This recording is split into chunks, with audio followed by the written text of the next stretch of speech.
Friends, NIOS DElEd से related जो है अपडेट जो भी चीज़ें चल रही है हमने आपको बता ही दिया है कि अभी रिव्यू पिटिशन को लेकर के जो है काम चल रहा है कि रिव्यू पिटिशन दायर किया जाएगा। और भी बहुत सारी चीज़ों के बारे में कल हमने आपको बताया था। अब जो इसमें चीज़ें आ रही है जिसकी आशंका हमने बहुत पहले ही अपने वीडियो में आपको बता दिया था कि अगर ये चीज़ होगा तो थोड़ा सा जो है मुश्किलें बढ़ सकती है, वही चीज़ जो है हो रहा है। एनआईएस डीएलएड से रिलेटेड जो है ये बहुत बड़ी अपडेट है जो आप लोगों के लिए जानना बहुत ज़्यादा इम्पोर्टेंट है। तो चलिए स्टार्ट करते हैं उसको। पहले मैं अच्छे से आपको समझा दूं, एनआईएस डीएलएड का जो है चीज़ें सुप्रीम कोर्ट से मान्यता रद्द किया गया है इस डिग्री को लेकर के। तो हमने आपको पहले ही बताया था कि भाई ये चांस होगा कि अब डीएलएड वाले, रेगुलर डीएलएड वाले ये मांग करेंगे कि एनआईएस डीएलएड को जो है जितनी वैकेंसीज थी वहां से बाहर किया जाए। और अब यही चीजें जो है स्टार्ट हो चुकी हैं। चलिए इसको समझते हैं क्या है। उससे पहले फ्रेंड्स, अगर चैनल पर आप पहली बार विजिट करें तो चैनल को सब्सक्राइब कर लेना। यहाँ पर आप लोग को एनआईएस डीएलएड से रिलेटेड हर अपडेट जो आप लोगों के लिए जरूरी है वो दी जाती है। आप मेरे पीछे देख सकते हो, ये एक एप्लीकेशन है, आप बोल सकते हो ये एक निवेदन किया गया है बीपीएससी से। देखो चीजें क्या हो जाती है ना, बीएड वाला भी मामला तभी ज्यादा बिगड़ा था जब पूरी तरीके से इसको 1 to 5 से बाहर करने के लिए बोल सकते एडी चोटी का जोर लगाया गया था। वही चीज अगर एनआईएस डीएलएड के साथ होगी तो चीजें जो है अब मतलब जितना इजीली हम बता रहे थे कि इजीली जो है एनसीटी इसका संशोधन करेगी, गैजेट में रिकग्निशन लेटर को डालेगी और हो जाएगा। तो लेकिन जब एक बोलते हैं ना कि जब सामने से फाइट करने वाला कोई आ जाता है तो उसके बाद से जो लड़ाई होती है वो लंबी खिंच जाती है। वही चीज अब हो रहा है। डीएलएड कैंडिडेट बीपीएससी को, डीएलएड कैंडिडेट ने ये बीपीएससी को जो है लेटर लिखा है, पूरी तरीके से देख लो। बिहार लोक सेवा आयोग पटना, विषय रखा गया है बिहार लोक सेवा आयोग द्वारा आयोजित प्राथमिक शिक्षक भर्ती विज्ञापन 26/2023 से एनआईएस द्वारा संचालित 18 माह सेवाकालीन महा। अब इसमें है कि एनआईएस डीएलएड को बाहर करने की मांग हो रही है। ये आपने देखा कि बीपीएससी को लेटर लिखा गया है। इसी तरह से सरकार से मांग हो रही है छठे चरण की। छठे चरण में जो एनआईएस डीएलएड वाले बच्चे सिलेक्ट हुए हैं उनको भी बाहर किया जाए, ऐसा भी है, वो भी हम आपको दिखाएंगे।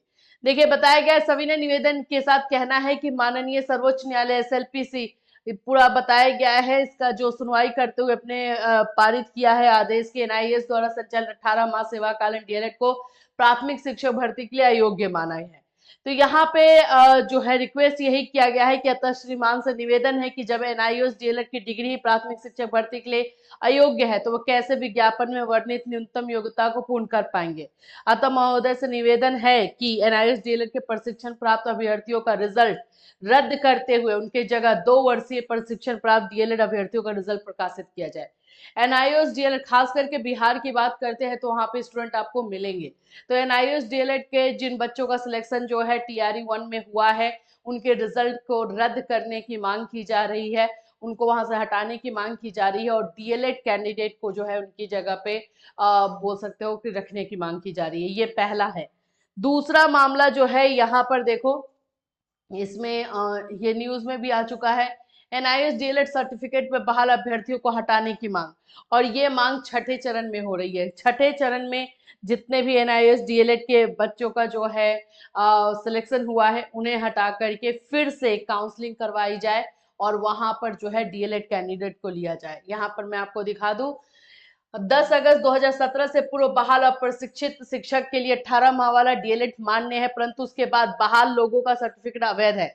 तो फिर उन्हें टर्मिनेट करने में विलंब क्यों हो रहा है। श्री पांडे ने कहा कि जब बीएड बाहर हो सकता है, 6 साल नौकरी करने के बाद गेस्ट टीचर को बाहर किया जा सकता है, तो जिनका सर्टिफिकेट ही अवैध है वो सिस्टम में कैसे बने रह सकते हैं। सरकार कोर्ट के फैसले का सम्मान करते हुए सभी को बाहर करे और उन सीटों पर पुनः काउंसलिंग आयोजित किया जाए।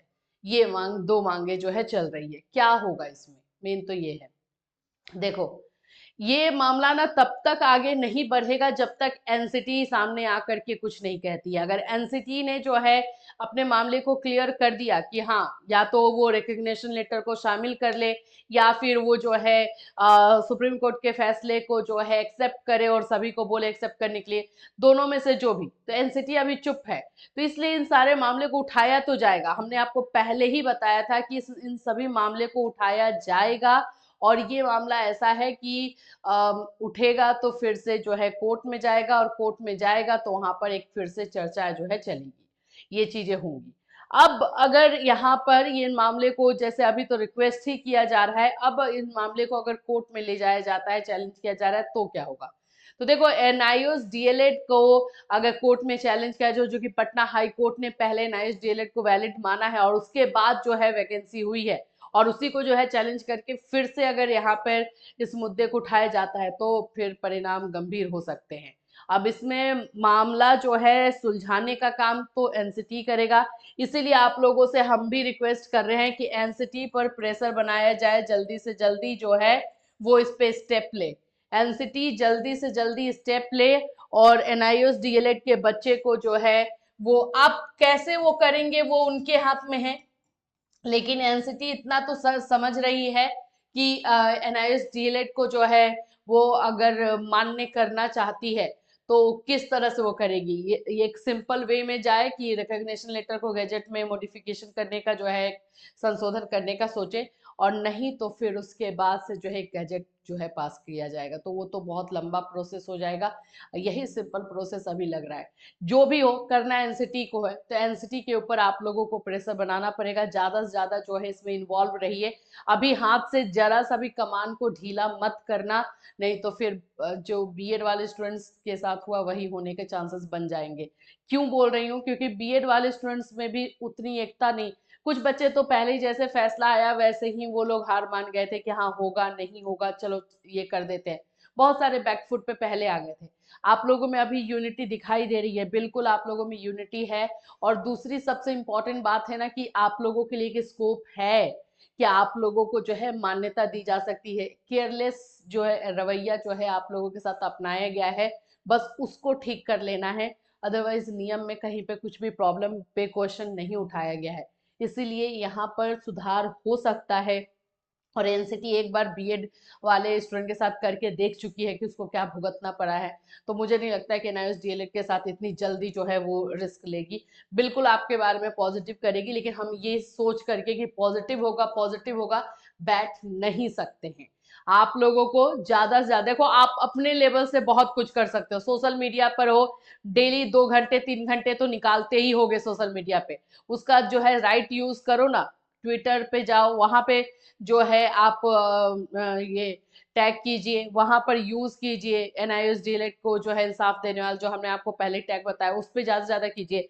पीएमओ को कीजिए, आप जो है जो एजुकेशन मिनिस्टर है उनको कीजिए, टैग कीजिए, अपने बातों को लिखिए, अपनी स्टोरी लिखिए। देखिए, करने का एक तरीका होता है, अपनी स्टोरी लिखिए कि आपने किस तरह से एनआईओएस डीएलएड किया, कितनी उम्मीदें हैं, और अगर आपसे ये चीजें अभी छूट जाएंगी तो क्या क्या चीजें जो है आपके साथ होगी।